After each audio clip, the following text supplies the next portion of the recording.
हर खबर पर होगी आपकी पकड़।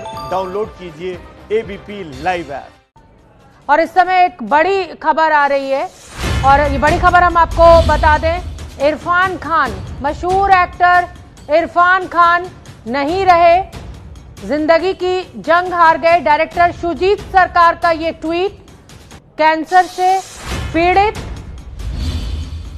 थे मशहूर एक्टर इरफान खान। आपको हिंदी मीडियम पिक्चर उनकी याद होगी, अंग्रेजी मीडियम पिक्चर उनकी आपको याद होगी।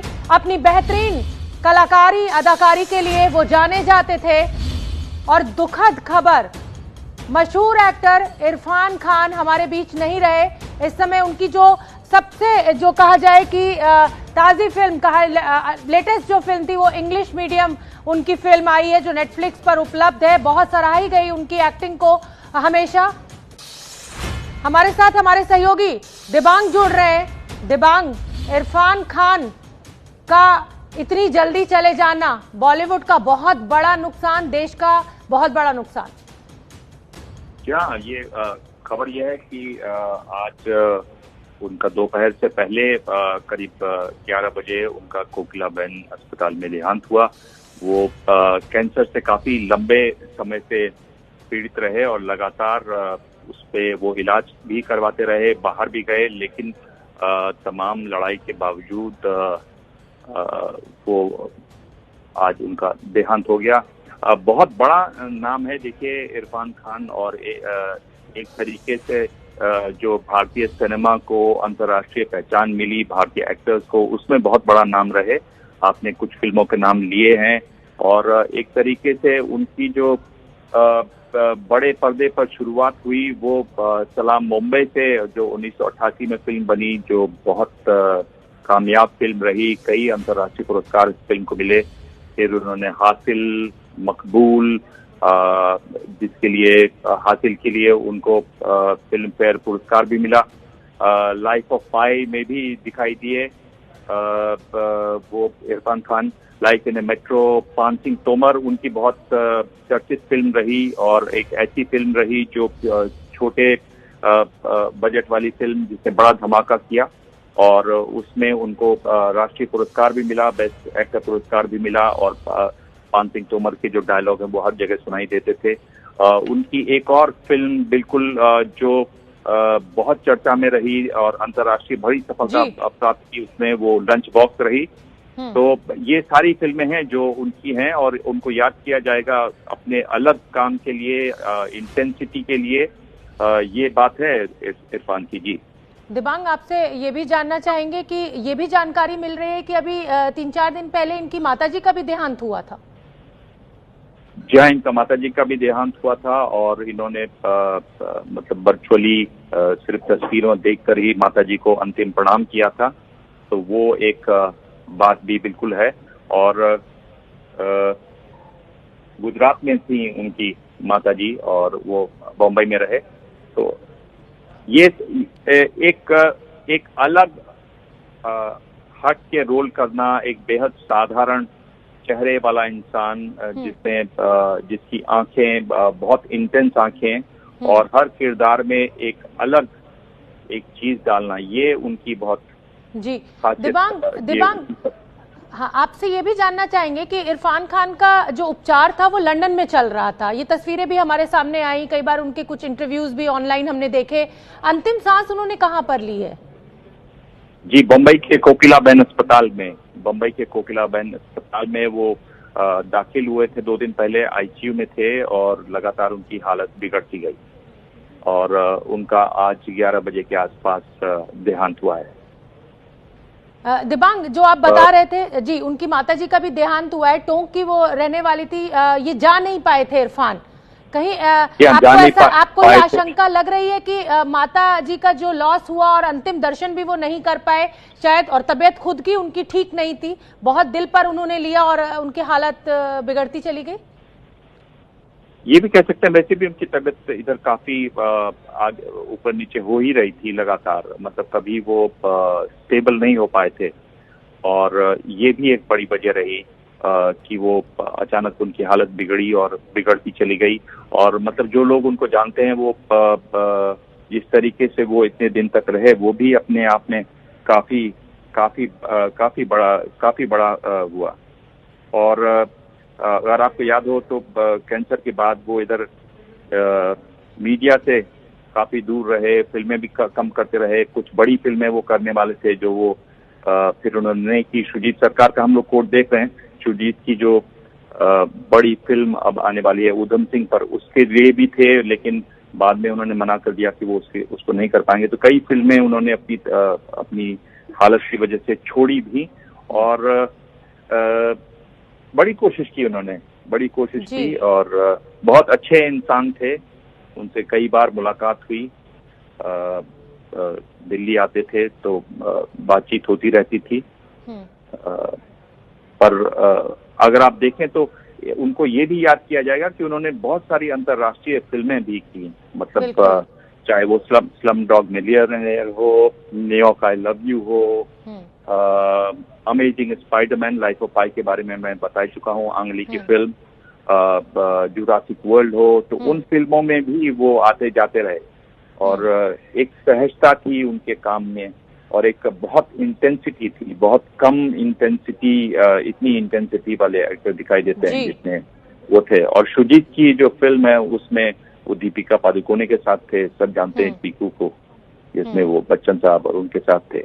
तो एक ऐसे एक्टर जो जिसको कहते हैं कि दूसरे सिनेमा से आए पर बड़ा जो सिनेमा होता है कमर्शियल सिनेमा, उसमें भी छाए रहे। बिल्कुल दिबांग, मुझे भी एक उनका इंटरव्यू याद आ रहा है, क्योंकि मेरे भी बहुत पसंदीदा कलाकार इरफान खान रहे हैं। आज मैं भी बहुत दुखी हूँ।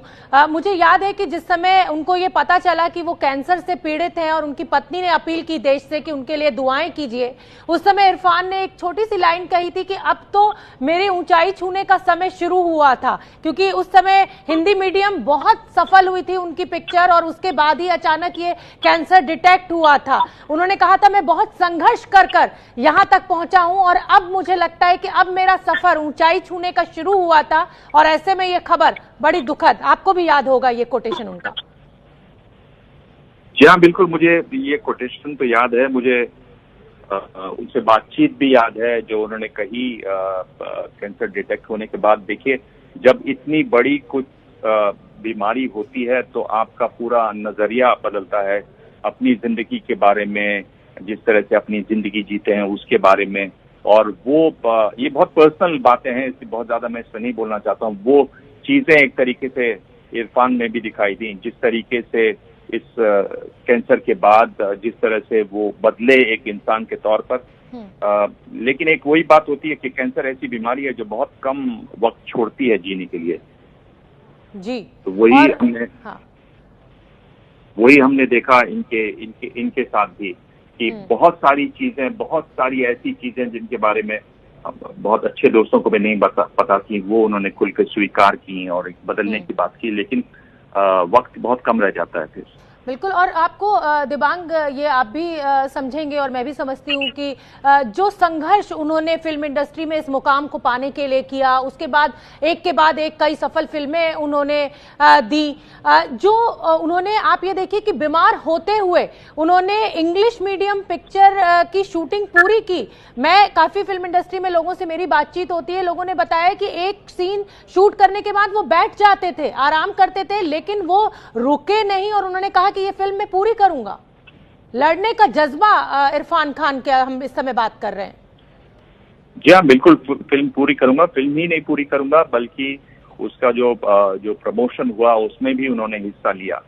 मतलब जब वर्चुअली जब उसको प्रमोट किया गया फिल्म को, तो उसमें भी वो हिस्सा रहे। तो ये एक उनके अंदर ये एक जज्बा था, एक सच्चे इंसान का ये जज्बा है कि आप फिल्म जब प्रमोशन होती है तो उसमें भी तमाम मुश्किलों के बावजूद, तमाम बीमारी के बावजूद उसमें भी आप करें, तो ये एक बड़ी बात है।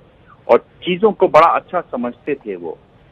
और अगर आप फिल्म देखें उनके साथ, उसके बाद अगर वो जब एनालाइज करते थे कैरेक्टर की एक्टिंग को, उससे उनके बारे में, जिंदगी के बारे में समझने का बहुत अच्छा एक तरीके से जरिया रहता था। और अभी उनकी जो पहचान थी दुनिया भर में बन चुकी थी, एक वो सफलता देख रहे थे, और बहुत काम अभी बाकी था जो वो अब हम कभी नहीं देख पाएंगे। 54 साल की उम्र बहुत जल्दी है, बहुत जाने की उम्र नहीं है 54 साल की उम्र। और दिबांग, जिस तरह के अभिनय की आप बात कर रहे हैं, जिस सहजता के साथ वो अपने किरदार को निभाते थे और ऐसा लगता था कि आम आदमी की तरह, अगर हम उनकी हिंदी मीडियम की बात करें तो जिस आदमी को अंग्रेजी समझ में नहीं आती हो उसका अभिनय करना कितना मुश्किल हो सकता है, तब जब आपको खुद को इंग्लिश आती हो समझ में। और जिस सहजता के साथ उन्होंने उस किरदार को निभाया, उनको मतलब आम आदमी उनसे बहुत आसानी से कनेक्ट होता था, कोई भी उनका किरदार हो। जी हाँ, एक आम आदमी उनसे कनेक्ट तो होता था। और मेरे ख्याल से एक बात ये भी थी कि जिस तरह से वो दिखते थे, चलते थे, जिस तरह से उनका डील डॉल था, उसमें वो कभी भी जो एक आम छवि होती है कि ये हीरो होगा, ये बड़ा, उस तरह की छवि नहीं थी। और उस वजह से वो बिल्कुल ये हमेशा ये आभास देता था कि ये हमारे जैसा ही आदमी है, हम जैसा ही है, हमारी जैसी इसकी अलग सी बड़ी बड़ी आंखें हैं, इसका चेहरा भी कुछ अटपटा है, उतना साफ सफेद चेहरा नहीं है। तो एक तरीके से उन एक्टर्स की कैटेगरी में थे जिसमें आप नसीरुद्दीन शाह और ओमपुरी का नाम ले सकते हैं। कुछ वैसे ही लोग थे, आम बिल्कुल। पर एक जो काम इरफान ने किया, जो शायद वो बाकी लोग नहीं कर पाए, कि वो कमर्शियल सिनेमा में भी उन्होंने काम किया और उसमें भी कई फिल्में उनकी बहुत बड़ी बनी और बहुत सफल रही, बहुत सफल हुई। और शायद उसकी एक वजह ये भी थी कि फिल्म जिस तरह के लोग आज देखते हैं उनका भी मिजाज बदल रहा है। वहाँ युवाओं की बड़ी संख्या हो गई है जो अलग हट के कुछ देखना चाहते थे। तो वो हट के वाला जो हीरो था वो था हमारा दोस्त इरफान। दिबांग, मुझे लग रहा है कि आप भी बहुत भावुक हो रहे हैं और जाहिर सी बात है क्योंकि आपकी कई बार उनसे मुलाकात हुई और ये भावुक होने का समय है। दिबांग, मैं पीकू फिल्म की भी आपसे बात करना चाहूंगी। जब वो दीपिका पादुकोण से बात करते थे और कहते थे कि तुम्हारे पिता को सिवाय कॉन्स्टिपेशन के कुछ दिखाई नहीं देता है, उनकी जो डायलॉग डिलीवरी थी, जिस सहजता के साथ वो अपने डायलॉग्स को डिलीवर करते थे, ऐसा लगता था कि जैसे हम लोग घर में एक दूसरे से बातचीत कर रहे हो। बिल्कुल वही उसी तरीके की फीलिंग आती थी उनको सुनकर।